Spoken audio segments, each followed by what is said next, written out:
Olá, queridos amigos. Nosso desejo é que a paz do Divino Mestre possa estar em nossos corações e em nossos lares. Hoje nós vamos conversar um pouco sobre um capítulo do livro Nosso Lar, conforme nós temos feito em estudos e palestras anteriores, porque esse livro é um repositório de riquíssimas informações doutrinárias e evangélicas e também nos informa sobre detalhes do mundo espiritual, da organização, dos trabalhos organizados pelos espíritos do bem ao atenderem irmãos nossos em sofrimento. No caso específico de André Luiz, ele passou por um sofrimento razoavelmente longo, é dito que um pouco mais de 8 anos ele passou em zona de sofrimento no umbral, mas o sofrimento lá, a pessoa não tem muita noção da passagem do tempo, porque é aquele clima, né, escuro, né, nebuloso e muito sofrimento, e a pessoa não tem muita noção de dia e noite ali, então, coitado, ele passou um sofrimento longo, pouco mais de 8 anos, foi recolhido pelo ministro Clarencio, a pedido da própria mãe dele, que intercedeu por ele, ou houve um momento oportuno, né, para que ele fosse de lá retirado, e ele então foi atendido num hospital de Nosso Lar, e sob os cuidados do enfermeiro Lísias, né, que estava acompanhando o caso dele. E no primeiro dia que ele estava lá, ele já teve a alegria de participar da oração coletiva de Nosso Lar, que todos os dias, às 6 da tarde, é feita uma oração coletiva em toda a colônia. Mesmo quem está doente nos hospitais, tem um telão, um determinado salão lá do hospital. André Luiz até pediu para ser conduzido a esse salão, e diante daquela tela grande, ele viu aquele quadro maravilhoso, né, do governador de Nosso Lar, e ali, ladeado pelos 72 ministros dos 6 ministérios. Lembremos que cada ministério do Nosso Lar tinha 12 ministros, então, multiplicando por 6, são 72 ministros no total, e é feita uma oração de agradecimento a Deus e pedido de amparo para a colônia. Todo dia, às 6 horas da tarde, se é feita essa reunião. Imaginem a beleza, né, da união de mais de 1 milhão de almas pedindo a proteção do Pai, agradecendo a Deus pelas bênçãos recebidas. Uma coisa muito linda. Ele se sentiu muito bem. A primeira vez que ele foi, ele estava assim, muito fraco pelo sofrimento todo que ele teve lá naquela região, né, do umbral. E aí ele se sentiu muito, digamos assim, recuperado, né? Ele se sentiu fortalecido pelos fluidos sublimes da oração que ele pôde receber ali naquele final de tarde. E no dia seguinte, ele ainda um pouco enfraquecido, ele foi atendido pelo médico, e é sobre esse atendimento do médico que nós gostaríamos de fazer um estudo ligeiro hoje. É o capítulo 4 de Nosso Lar, intitulado O Médico Espiritual. Então, diz André Luiz aqui que no dia imediato, após reparador e profundo repouso, experimentei a bênção radiosa do sol amigo, qual suave mensagem ao coração. Claridade reconfortante atravessava uma ampla janela, iluminando o recinto de cariciosa luz. Sentia-me outro, energias novas tocavam-me o íntimo e tinha a impressão de sorver a alegria da vida a longos haustos. Na alma, apenas um ponto sombrio, a saudade do lar, o apego à família que ficara distante. Numerosas interrogações pairavam-me na mente, mas tão grande era a sensação de alívio que eu sossegava o espírito longe de qualquer interpelação. Então, foi no dia seguinte à prece coletiva de Nosso Lar que ele tivera a alegria de participar. Quis levantar-me, gozar do espetáculo da natureza, cheia de brisas e de luz, mas não consegui, e concluí que sem a cooperação magnética do enfermeiro tornava-se-me impossível deixar o leito. Ou seja, era apenas o dia seguinte, ele tinha 48 horas que estava no Nosso Lar sendo atendido, então ele estava muito enfraquecido ainda, apesar dos benefícios que ele já vinha recebendo, é claro. Não voltara a mim das surpresas quando se abriu a porta e vi entrar Clarence acompanhado por um simpático desconhecido. Cumprimentaram-me atenciosos, desejando-me paz. Meu benfeitor da véspera indagou do meu estado geral. Acorreu o enfermeiro, prestando informações. Sorridente, o velhinho amigo apresentou meu companheiro. Tratava-se do irmão Henrique de Luna, do Serviço de Assistência Médica da Colônia Espiritual. Trajado de branco e traços fisionômicos irradiando enorme simpatia, Henrique auscultou-me demoradamente, sorriu e explicou. Ele fez um exame detalhado no André Luiz. Lembremos que ele estava examinando o perispírito, né? O corpo espiritual, porque, afinal, o corpo físico fora destruído após a desencarnação no processo de sepultamento. Nenhuma ligação mais, evidentemente, havia. Então, ele estava examinando o perispírito, ou seja, o corpo espiritual, que é o corpo da alma. Né? Pois bem, ele examinou e explicou assim, muito calmo. É de lamentar que tenha vindo pelo suicídio. Enquanto Clarence permanecia sereno, senti que singular assomo de revolta me borbulhava no íntimo. Ele achou que era muito estranho. Como dizer que eu sou um suicida? Ele perguntou. Não é suicídio? Recordei as acusações de seres perversos das sombras, que, não obstante o cabedal de gratidão que começava a acumular, não calei a incriminação. Quer dizer, ele ficou muito surpreso e até assim, contrariado de ter ouvido alguém falar que foi suicídio, porque lá na zona de sofrimento onde ele se encontrava, algumas daquelas entidades, né, escuras e trevosas lá daquela região gritavam para ele que ele era um suicida, acusavam-no de suicídio e ele, naquela perturbação, não estava entendendo bem por que estava fazendo essa acusação. Agora, um médico de nosso lar examinando diz isso, olha a pena que ele tenha vindo pelo suicídio, que é o que ele, então, respondeu. Creio que haja engano, asseverei. Meu regresso do mundo não teve essa causa. Lutei mais de 40 dias na casa de saúde, tentando vencer a morte. Sofri 2 operações graves devido à oclusão intestinal. Sim, esclareceu o médico, demonstrando a mesma serenidade superior. Mas a oclusão radicava-se em causas profundas. Talvez o amigo não tenha ponderado bastante. O organismo espiritual, quer dizer, o perispírito, né, apresenta em si mesmo a história completa das ações praticadas no mundo. E, inclinando-se atencioso, indicava determinados pontos do meu corpo. Olha que coisa interessante, que na medicina espiritual, quando o médico examina em detalhes, minuciosamente o perispírito, ele vai ver no perispírito toda a história patológica pregressa dele como paciente, de todas as doenças, a causa das doenças, por que as doenças evoluíram dessa ou daquela forma, como que essas doenças se instalaram no organismo, isso está tudo escrito, está tudo nos registros do corpo espiritual. Olha que interessante isso. Então, não há como esconder informações, porque o simples exame do perispírito, para quem tem conhecimento, evidentemente, das técnicas da medicina espiritual, vai verificar a causa das doenças, né? A situação mental do indivíduo, que pode ter sido base para o início de uma determinada alteração, de um determinado distúrbio funcional no corpo espiritual, ter atingido determinado órgão, tudo isso é visto naquele exame com detalhe. Aí ele disse, olha, mas eu estou surpreso, porque, afinal de contas, eu lutei contra a doença, etc. Aí o médico falou, o seu organismo espiritual registra a história completa das ações praticadas no mundo. Vejamos a zona intestinal, diz o médico. A oclusão derivava de elementos cancerosos, e estes, por sua vez, de algumas leviandades do meu estimado irmão no campo da sífilis.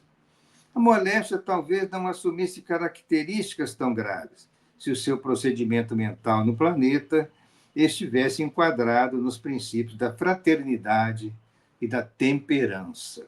Então, o médico começa a esclarecer para o André Luiz que o quadro de obstrução intestinal, ou também chamado oclusão intestinal, de alguma causa que, digamos, fecha, né, a passagem dos elementos da digestão pelo intestino em qualquer ponto do intestino, seja no intestino delgado, seja no intestino grosso. Se houver algum fator que impeça a continuidade, né, o fluxo das substâncias ali no processo de digestão, aí vai ocorrer um quadro de oclusão intestinal. No caso dele, essa oclusão intestinal foi por um câncer. O câncer cresceu, fechou, obstruiu a passagem de todas as substâncias da digestão e vai chegar lá no intestino grosso até constituir as fezes do intestino grosso. Mas o caminho é muito longo pelo intestino delgado, né? Aí vai passando, ilho, vai passando pelo todas as divisões do intestino delgado, né? Que seria 3 divisões, que é o duodeno, o jejum e o ilho, para depois chegar na válvula iliocecal, que dá passagem para os cólons, que é o colo ascendente, transverso e descendente, até chegar no reto. Então, é uma estrutura muito longa. Qualquer ponto que ocorra, por exemplo, um câncer, ele vai crescer e vai fazer um volume grande, vai obstruir a passagem. Pois bem, só que o médico explicou que existiam causas profundas para essa obstrução que estava sendo causada pelo câncer. Mas o câncer, por sua vez, derivava de um comportamento inadequado dele na juventude, porque ele adquirira uma doença venérea que é a sífilis. Através, evidentemente, antes do casamento dele, eles tiveram uma vida assim, um pouquinho mais dissoluta, etc., tendo experiências nessa área da sexualidade de forma inadequada, indevida, e acabou pegando uma doença que era importante na época e não havia recurso para tratar na época da juventude. Veja que ele estava no início, né, do século XX, então não havia ainda nem os antibióticos, nem o diagnóstico da sífilis também era difícil de ser feito, poderia até ser feito, mas não havia recurso para tratamento. E, curiosamente, como a sífilis é um quadro infeccioso causado por uma determinada bactéria, né, essa bactéria causa determinadas alterações no organismo da pessoa, desde a área intestinal, passando pela pele, até chegando também ao sistema nervoso central, nas classificações, né, nos vários níveis da sífilis. Mas ele sofrera realmente a agressão dessa doença, e a doença levou que no futuro ele ia desenvolver um câncer, determinadas alterações causadas pelas bactérias. Uma coisa que a ciência humana ainda terá que estudar melhor para esclarecer os mecanismos de ação da infecção na produção do câncer. Isso é uma coisa que ainda vai se desenvolver mais aí no futuro. De qualquer maneira, o médico espiritual dizendo para ele que o procedimento dele levou a situações dessa natureza, né? Também, ele ainda fala mais ainda, né, que talvez a moléstia não assumisse características tão graves se o seu procedimento mental no planeta estivesse enquadrado nos princípios da fraternidade e da temperança. Eu já li, mas é bom repetir esse trechinho, por quê? Porque se ele mentalmente tivesse comportado melhor dentro dos princípios da fraternidade, da temperança, quer dizer, de um caráter mais calmo, mais tranquilo, mais facilidade de relacionamento das criaturas, mantendo espírito de fraternidade, compreensão e entendimento, talvez a doença não teria chegado a esse ponto. Entretanto, o seu modo especial de conviver, a convivência dele, né, muitas vezes exasperado e sombrio, captava destruidoras vibrações naqueles que o ouviam. Então, ele tinha um gênio difícil, pelo que o médico está dizendo aqui, ele agia de forma exasperada, ele assim, tinha a atitude de perder a paciência, vamos dizer assim, uma atitude de colérica algumas vezes, né? E a isso, então, levava à eliminação de matéria mental negativa, e essa matéria mental negativa produzida, né, pelo mau humor, pela cólera, pela intemperança, acabava por levar a alterações do corpo espiritual que iriam repercutir certamente nas células físicas. A ausência de autodomínio, a inadvertência no trato com semelhantes, aos quais muitas vezes ofendeu sem refletir, conduziam-no frequentemente à esfera dos seres doentes inferiores. Tal circunstância agravou de muito o seu estado físico. Então, a maneira de nós nos comportarmos na nossa existência, né? Nós perdemos a calma com facilidade. Se nós nos desentendemos com facilidade, discutirmos, agirmos com muito mau humor, desrespeitando as criaturas, causando situações assim grosseiras e desagradáveis, deseducadas, essas vibrações criadas nesse tipo de relacionamento dão um impacto muito forte para o nosso corpo espiritual, que vai certamente se refletir nas células do corpo físico. Depois de longa pausa em que me examinava atenciosamente, continuou. Já observou, meu amigo, que o seu fígado foi maltratado pela sua própria ação? Que os rins foram esquecidos com terrível menosprezo às dádivas sagradas? Singulares apontamentos invadiram meu coração. Parecendo desconhecer a angústia que me oprimia, continuava o médico esclarecendo. Os órgãos do corpo físico possuem incalculáveis reservas, segundo os desígnios do Senhor. O meu amigo, no entanto, iludiu excelentes oportunidades, desperdiçando patrimônios preciosos da experiência física. A longa tarefa que lhe foi confiada pelos maiores da espiritualidade superior foi reduzida a meras tentativas de trabalho que não se consumou. Todo o aparelho digestivo foi afetado às custas de excesso de alimentação, de bebidas alcoólicas aparentemente sem importância. A sífilis devorou-lhe energias essenciais e, como vê, o suicídio é incontestável. O médico terminou toda a narrativa chegando à conclusão do suicídio. Meditei, agora André Luiz pensando, meditei nos problemas dos caminhos humanos, refletindo nas oportunidades perdidas na vida humana, e consegui ajustar numerosas máscaras ao rosto, talhando-as conforme as situações. Quer dizer, aquela conduta dissimulada que a gente adota, mas, no fundo, às vezes nós estamos agindo mal, agimos de maneira indevida, mas tentamos disfarçar perante a sociedade. Mais ou menos isso que ele está dizendo aqui, né? Aliás, não deveria supor, no outro tempo, que me seriam pedidas contas de episódios simples que costumava considerar como fatos sem maior significação. Conceituar até ali os erros humanos segundo os conceitos da criminologia. E todo acontecimento insignificante, estranho aos códigos, entraria na relação de fenômenos naturais.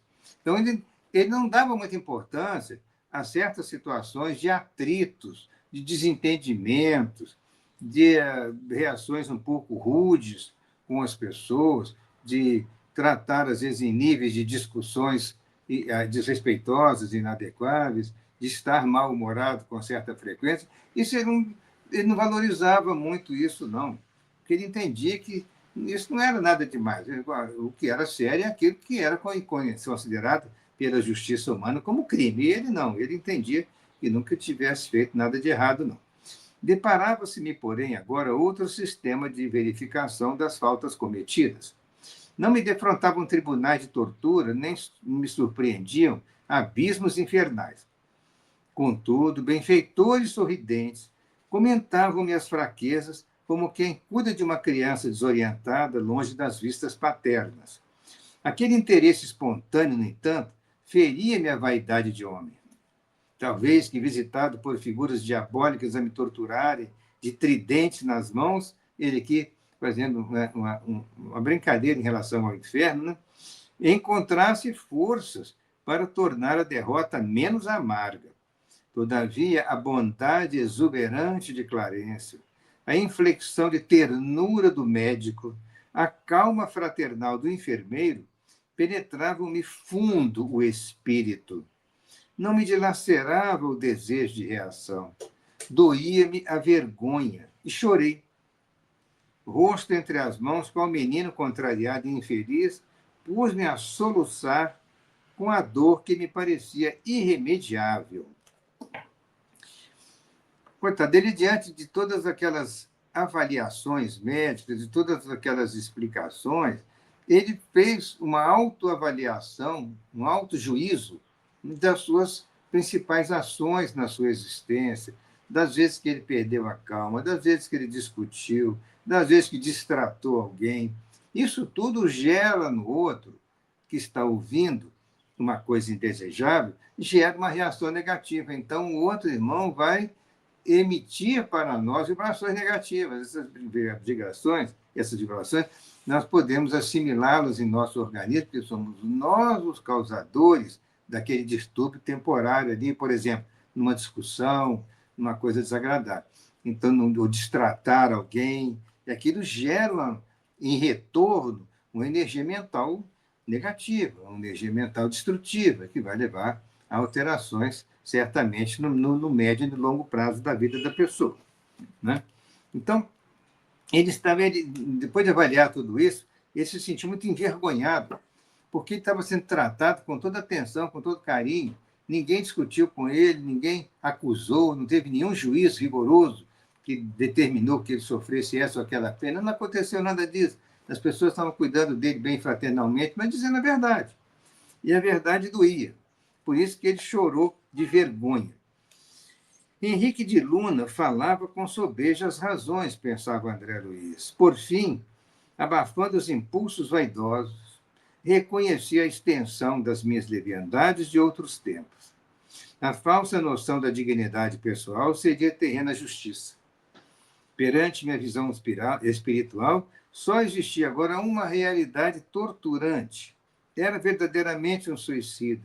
Perdera o ensejo precioso da experiência humana e não passava de um náufrago a quem se recolhia por caridade. Aí ele começou a sentir um sofrimento muito grande e até estava fazendo autoacusações, estava acusando a si próprio de que agora sim ele percebeu que agira mal nessa circunstância da vida e que, portanto, ele perdera uma oportunidade muito boa na sua existência. Então, essa autoanálise era dolorosa, ela faz a pessoa sofrer um pouco por conta das lembranças negativas que afloram no ser neste momento.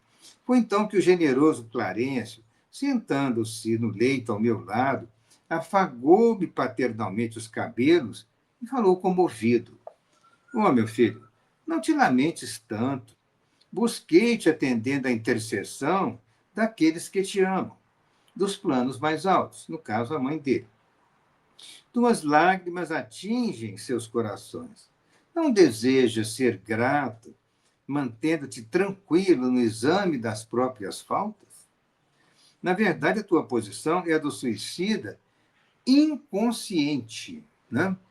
O suicida inconsciente quer dizer o seguinte: o suicida consciente é aquele que realmente planeja tirar a vida, toma lá uma determinada providência, ou vai tomar um veneno, vai usar uma arma, qualquer coisa, ou pular de altura, mas ele toma a decisão consciente de tirar a vida.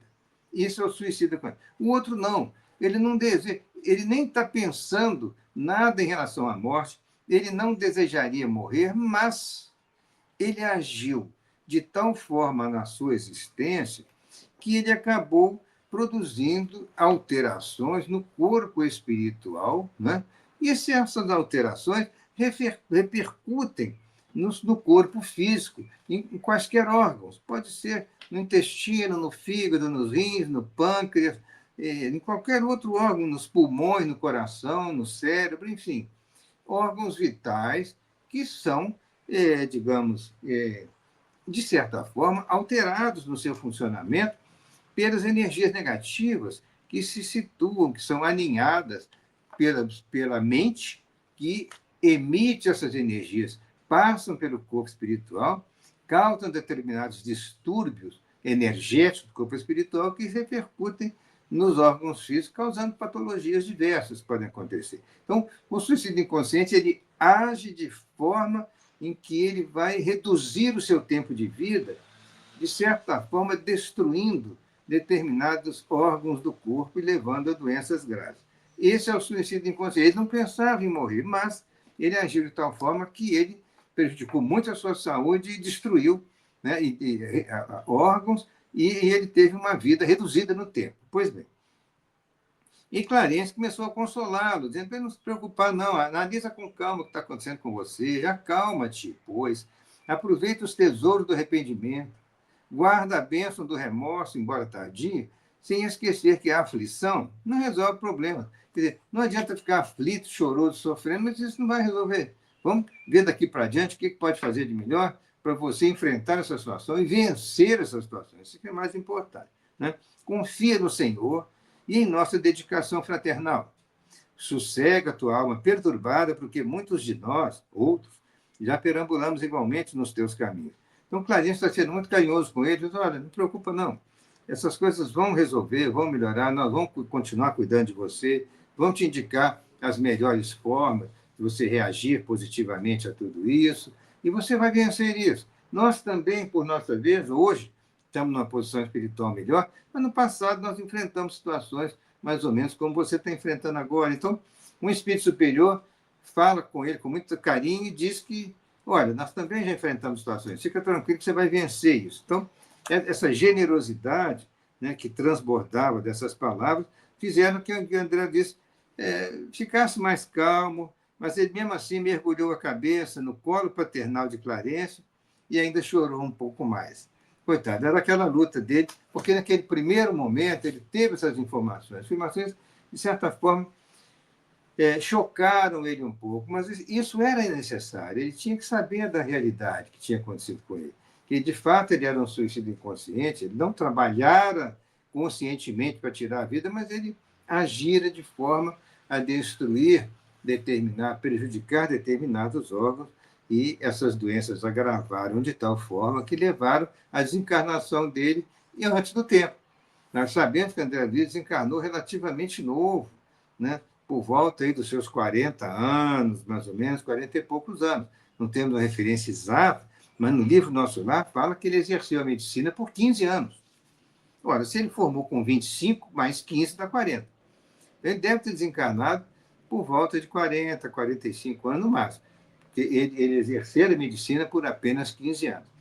E ele desencarnaram deixando ainda filha, 2 filhas e mais um filho. Uma delas era criança ainda, né?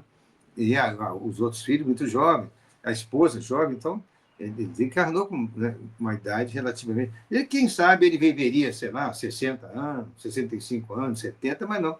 Ele desencarnou entre 40 e 45 anos. Isso está fazendo ele analisar agora em profundidade, daqui para diante, o que ele vai poder fazer de melhor. Tudo isso, esse capítulo, gente, é interessante, depois vocês possam relê-lo com mais calma em casa, que é o capítulo número 4, porque há uma série de informações ali que servem de lições para nós, na nossa vida cotidiana.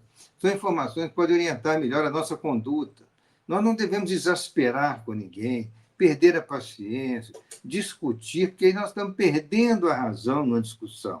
Nós, sem querer, estamos agredindo aquela criatura com a qual nós estamos discutindo. Se percebemos que alguma situação na nossa vida começa a encaminhar numa direção negativa, imediatamente a gente para por ali, não leva aquela reação adiante, evita a discussão, afasta-se do problema naquele momento difícil ali, e, neste caso, a pessoa se reequilibra, se reharmoniza com facilidade, e ela está fazendo um mecanismo de autoeducação, analisando os seus atos e impedindo que os seus atos evoluam para situações negativas, destruidoras.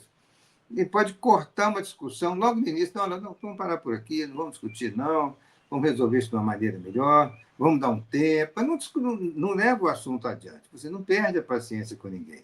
Você tratar as pessoas com humanidade, com senso de fraternidade, ou seja, tratar os outros da mesma maneira que desejaríamos que tratassem a nós. É o que Jesus recomendou, né? Amar ao próximo como a ti mesmo. Se eu trato o outro com fraternidade, com respeito, com educação, o outro, em contrapartida, ele vai reagir comigo no mesmo nível.